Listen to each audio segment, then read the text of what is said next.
Hello there, good evening. Welcome to Look North. Our top story tonight.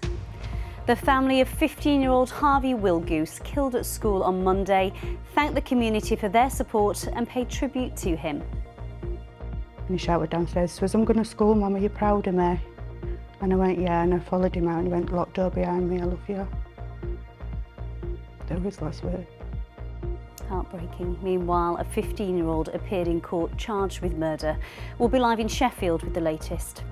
Also tonight, the victim of a dog attack describes his injuries and trauma as police investigate more than 1,000 incidents in a year. The Punjabi men's support group using football to help South Asian men connect and talk through their emotions. I'll be at the University of Bradford, where today hundreds of potential budding journalists are being part of the BBC Young Reporter Festival. And there's more sunshine on offer as we head through tomorrow after what's going to be a very frosty start to the day. I'll be back with all the details on that, a little look at the rest of the week later in the programme.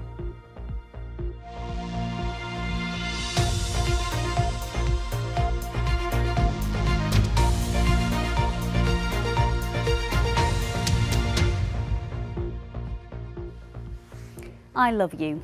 Those were the final words Harvey Wilgoose said to his mum as he left the house for school on Monday morning. You can't imagine, can you? The 15-year-old lost his life after he was stabbed at All Saints Catholic High School in Sheffield.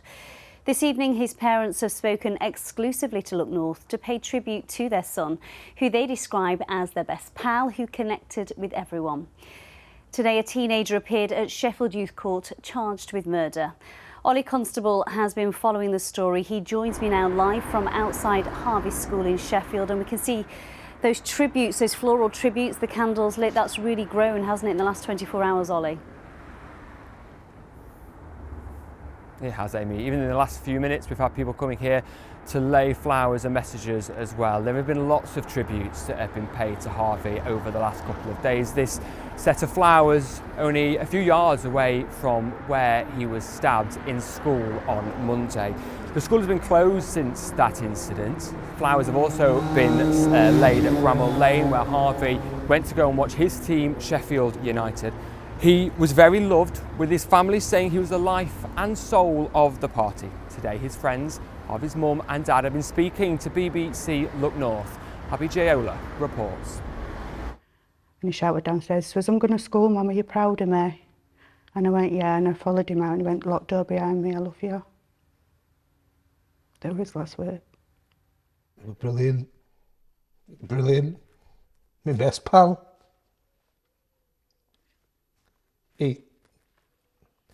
He was a rogue at times, but a lovable rogue. And he was just, I don't know, I'm lost for words. Their grief is raw, but Harvey's family wanted to talk today about the devastation of losing him. I know people who don't know him are hurting, and it does make it that better. It's getting us through this horrific time. You must still be in shock. I am. I've got his grubby t-shirt on so I can smell him. What I had to do, what we had to do yesterday was just what a parent shouldn't have to do. And I don't want another parent to go through that. Tributes to Harvey have been widespread. Flowers left at the Sheffield United ground. He was a keen fan, and a minute's applause last night at Rotherham's match. Gestures his loved ones are grateful for. They are so comforting to read them messages, and no one has got a bad word to say about him. He connected with everyone. His friends, family have been amazing, and they're what's keeping us going. They've been amazing. Even people that we don't know, what the people have messages, it's just unbelievable what people are doing. They've met up with some of Harvey's friends today. They're finding strength in being together. We've been with each other every day, and it's helped a lot because we can all speak as a group, and when you're by yourself, that's when it hits you. When we're together, we just have a laugh and stuff, but as soon as you're on your own, it's silent, it's just horrible. He just knew everyone, he got on with everyone. He'd never hurt anyone. He was just a very caring and good person. While police continue their investigations, Harvey's friends and his family continue to grieve. None of us have slept yet. And I don't want to go to sleep because I don't want to wake up and have to relive it all and remember it. And that's how we all feel, isn't it?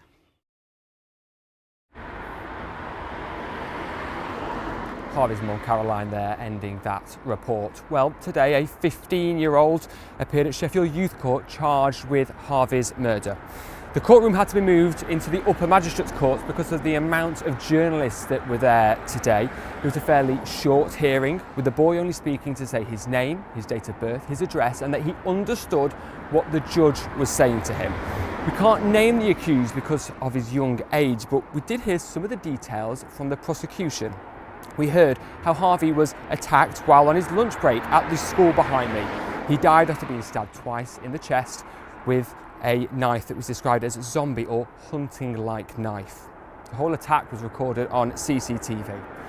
Shortly after, there was a large police response and an air ambulance was called to the school.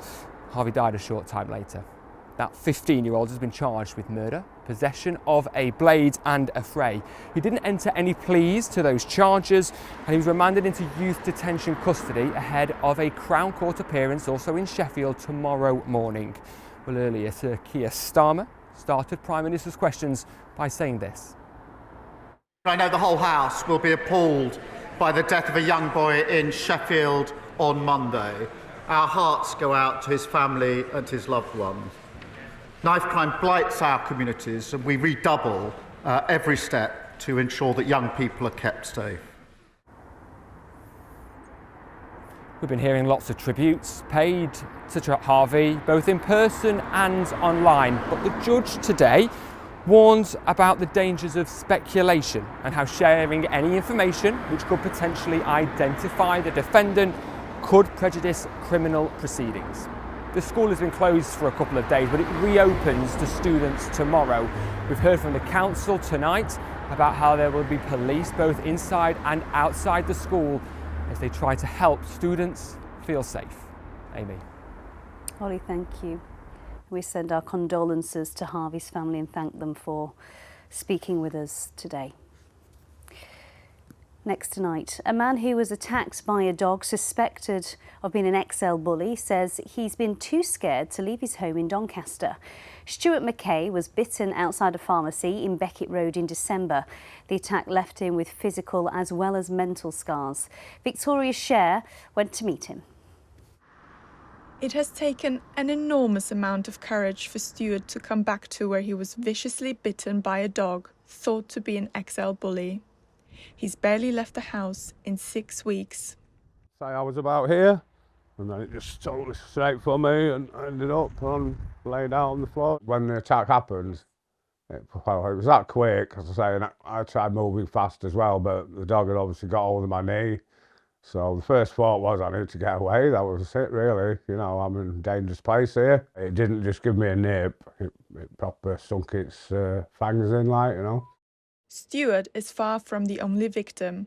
Last year, police recorded 1,797 investigations into dogs causing injury or fear in South Yorkshire. Dog attacks leave physical as well as mental marks. Stuart has been suffering from nightmares, and despite being a dog lover previously, he's now scared of them. This is the injuries I have to my knee. It goes from here where you see all the scarring, right across to the side, and this is where the main puncture wounds were here. These are the jeans I had on that day. You see the left knee is just totally ripped out. You see the blood staining on there. Can you tell us why you decided to get in touch with us? One of my first posts just after it happened, and I even said to the pharmacist at the time, it could have been a young kid that was walking by with the mother, or it could have been an old lady. You know, I'm 59 myself, so I'm not super young, but as I say, it could have been someone in a lot worse health. Police say they have now seized the dog and that they're continuing to investigate. Victoria Scher, BBC Look North, Doncaster. We're going to have a look at some other stories coming into the newsroom now, and an inquest into the deaths of 3 teenagers who died in a car crash near Wakefield last month was opened and adjourned today. 18-year-old Kobe Jones was driving 19-year-olds Shay Doyle and Daniel Grace in West Bretton when the car crashed into a ditch. All 3 teenagers were pronounced dead at the scene.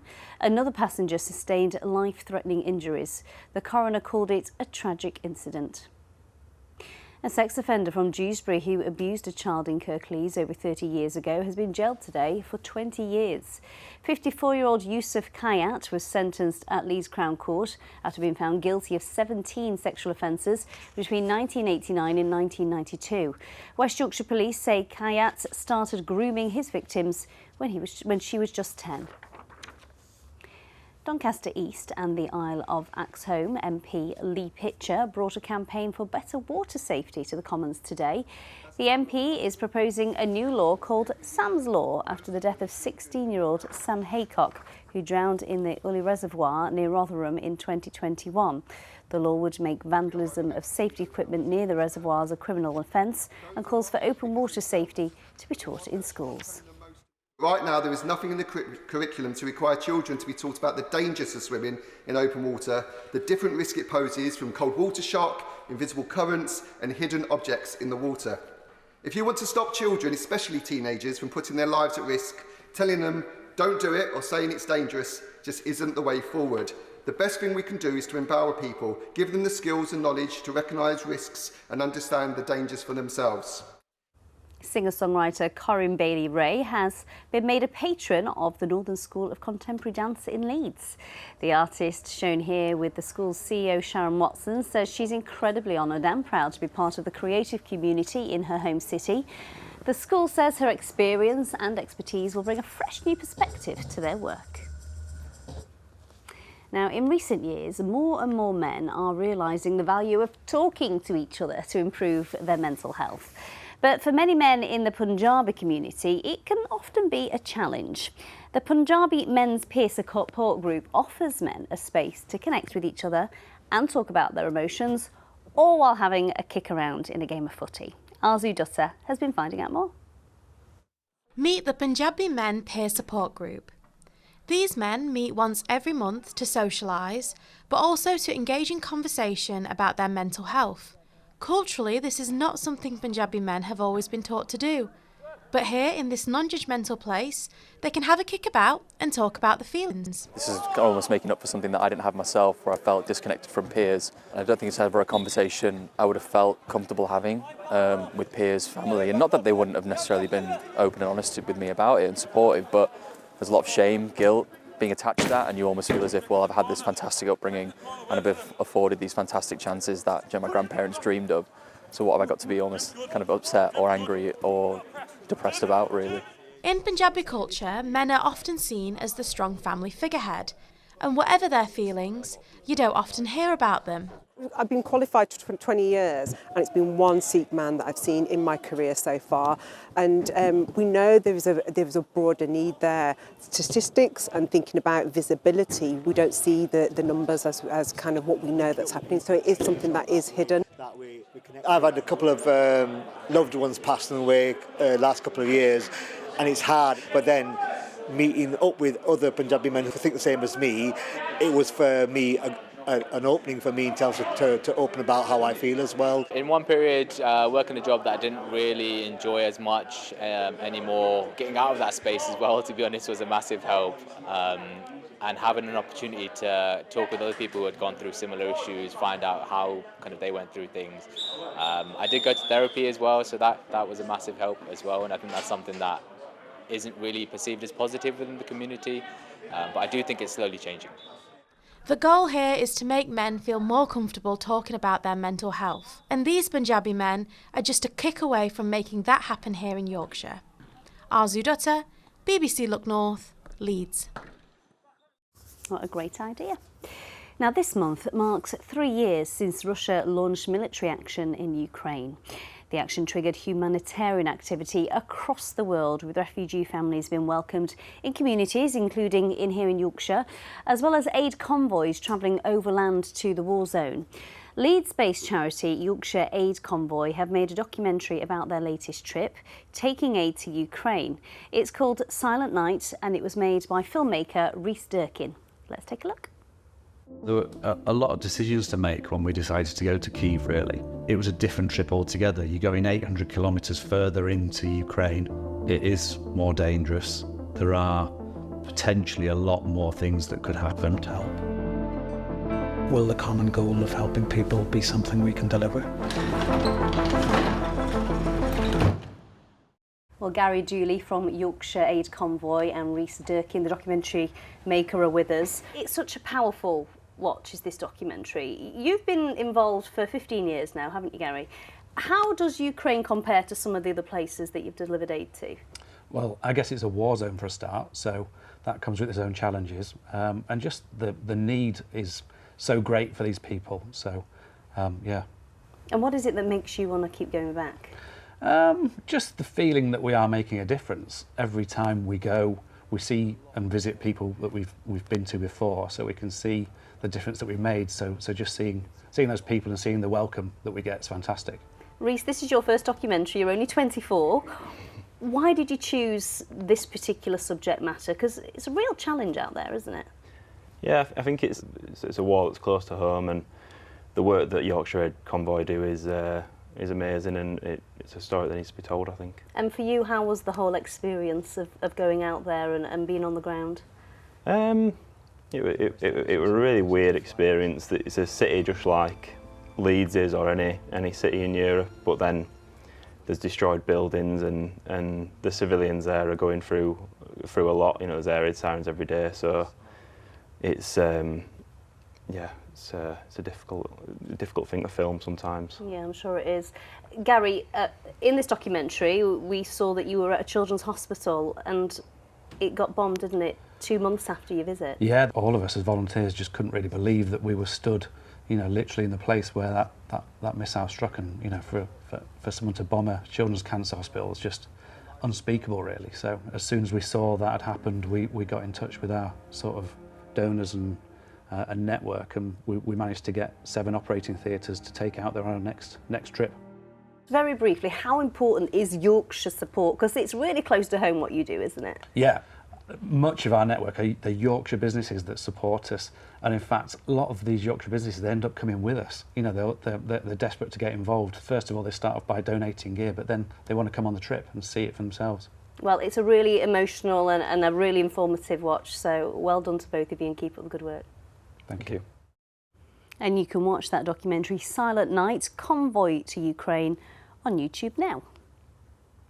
Right, have you ever fancied doing what we do here at Look North, finding stories about what's going on in the community and telling everyone in the rest of Yorkshire? Well, today students in Bradford have been getting some expert advice on how to do just that. The BBC Young Reporter Festival saw presenters, journalists and social media influencers all sharing their knowledge with young people, including last year's winner of the Young Reporter competition.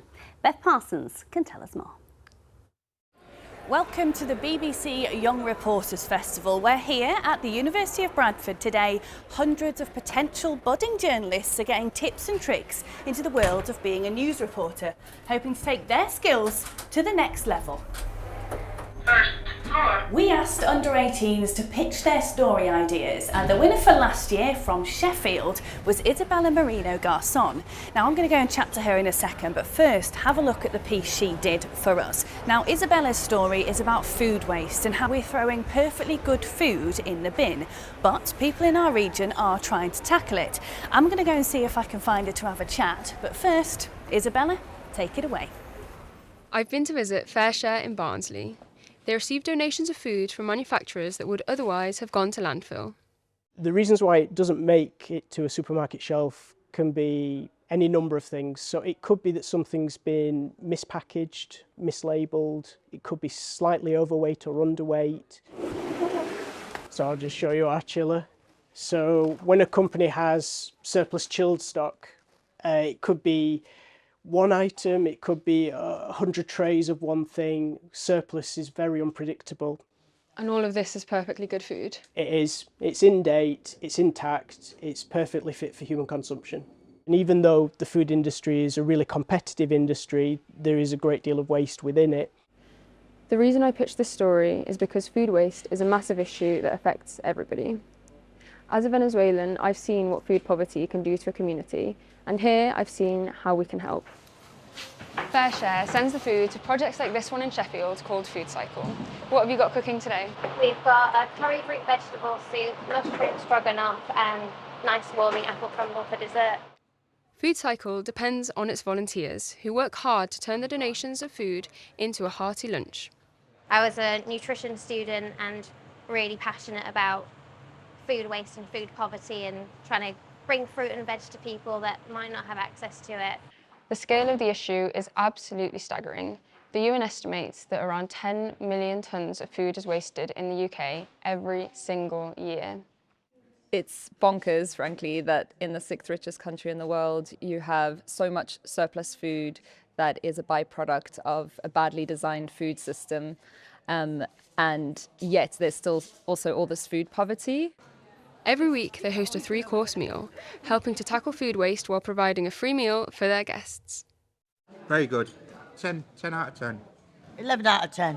Doing a little bit to save food waste, which is good for us and good for the planet. So it's a win-win for everybody. It's warm, safe place, yeah, and good company. Everything's been delicious. It's crazy to think that all of this food would have been wasted if not for projects like this. Isabella Marino Garzon, BBC Look North, Sheffield. I've been joined now by Isabella, who made that piece for us here on Look North. Now, you were the Yorkshire winner for the BBC Young Reporter competition. Firstly, congratulations. And how was it? How's the experience been for you? Thank you very much. It's been such an amazing experience. I've learnt so much and I've had such a great time doing it. It's definitely broadened my horizons and I'm so excited to have been part of it. Your story was about food waste. Where did that idea come from? So it all started off as a school project, so we were able to look into anything that we were passionate about, and I've definitely heard of the food waste situation, so I was interested in finding out more. And actually what I found out is about all of these amazing organisations in our local area and how they've helped the situation. What's next for you? What does your next chapter look like? Well, I want to study human, social and political sciences at university, and after that, yeah, who knows? I've been able to take part in so many amazing opportunities thanks to BBC Young Reporter. So yeah.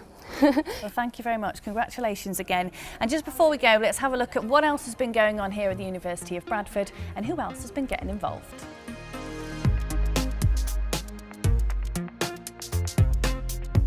So I'm really interested in journalism and my course offered the chance to come here today, and so I thought that's a great opportunity to try and do some networking, get some experience, stuff like that. I run a YouTube channel, so it helped me delve into that, how to improve on what I'm actually already doing. So we've got animation, we've got this podcasting workshop, we've also got interesting things like stop motion, and we've also got gaming as well. So there is so much of a huge variety of industry techniques that we can actually teach the young people today. I was really curious about behind the scenes of like social media and influencers, and I've learnt a lot today. All of you in the room, did we enjoy that? Was it good?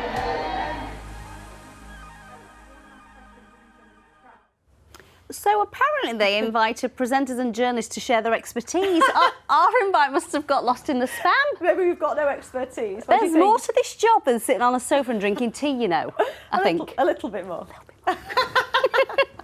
Speak for yourself. You said it. All right, well, it was. We've had some really nice weather today, haven't we? It's been a lovely end to the day. It was a lovely sunset. The sun came out just before the sunset this evening. And the second picture is, you can just about make out a sun halo, and it's occurred because there's ice crystals suspended in the atmosphere, more likely to happen at this time of the year than in summer. You can keep your pictures coming in to the Weather Watchers page, or we're on social media too. You can send your pictures to me on Instagram, keely.donovan. So a cold theme to the weather over the next 24 hours. A really frosty start tomorrow. There'll be some fog patches about, but it does look like a pleasant day with some spells of sunshine. And the settled weather's down to this big area of high pressure. As it moves away eastwards, we are going to pick up more of a flow from the east, feeding in a lot more cloud for Friday and the weekend. And this weather system might just bring a few wintry showers into Saturday as well. I think it'll feel quite dreary over the weekend with all of the cloud and the cool conditions. It looks quite cloudy on the satellite picture. A lot of this has been medium and high level cloud, and it has now slipped away. It allowed a lovely end to the day, and it's fine out there at the moment. Dry with long clear spells. Light winds will allow some patchy mist and fog to develop in the prone spots down the Vale of York, Vale of Pickering. Temperatures overnight dropping well below freezing down to around -3 or -4. Let's have a quick look at those high water times then. 6 minutes past 10 in Scarborough and at 20 past 10 in Filey. So it is going to be a frosty start to the day, and for some of us, a foggy start. It won't be widespread, but there will be a few patches lifting into cloud through the morning, and there will be some cloud around tomorrow, but generally it's dry and fine with some good spells of winter's sunshine. And like today, temperatures will lift to around 7 or 8 degrees with just a light breeze coming in from an easterly direction. That breeze is going to pick up into Friday, so it won't be quite as frosty on Friday morning, and there will be more cloud around with quite cool conditions, but feeling even cooler than that because of the strength of the breeze. A lot of cloud for the weekend, feeling chilly. Some wintry showers on Saturday. Amy. See those expertise? You don't just make that stuff up, do you, Absolutely Keely? not. Takes you years of practice. And this. The newsreader paper shuffle. Years of practice this has taken. That's it from us. We'll be back with Tom Ingle with your late news tonight. Bye-bye for now.